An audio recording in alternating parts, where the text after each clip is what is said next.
guys, ito yung kusina ko ngayon. Grabe, kadugyot eh. Ito na yung red sauce. Red nga ba? Tapos, mag-bake tayo ng sweet potato. Try natin kung sana magustuhan ng bata. First time ko tong gagawin para pa kain sa kanya. Oh my God, nalata. So, ayun na guys. Bake natin. Try natin 15 minutes.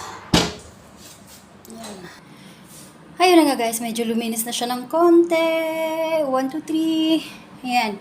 Tapos, iwanan muna natin itong mga dumi dito sa sink. Ayan.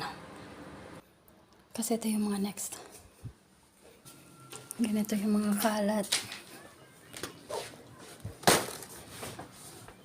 Sampay tayo. So, yun nga guys. Nasampay na agad-agad. Mabilisan lang. Ito naman ay i-1, 2, 3 natin to. Ayan. Mabilis lang to. Hi guys, good morning. So, good na punta. Himotaog. Anong tawag na ito? Red sauce lang naman to eh. Kasi gagawa tayo ng red sauce pasta pala. Kailangan matapos. Mabuti na lang washing machine maglat. Konti na lang. Planchahin.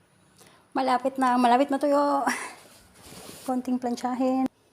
Pagkatapos ito na naman yung sunod na gagawin. Konti lang pero dami nito ah. Ganyan siya karami na. So ayun nga guys.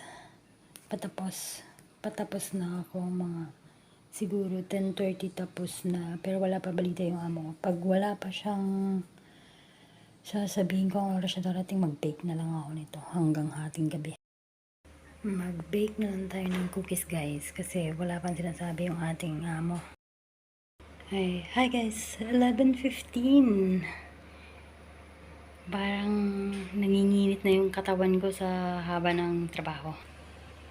Ayan, gabi yan. Habang nag-aantay kay amo. Mag-bake na lang, gawa ng cookies para matuwa.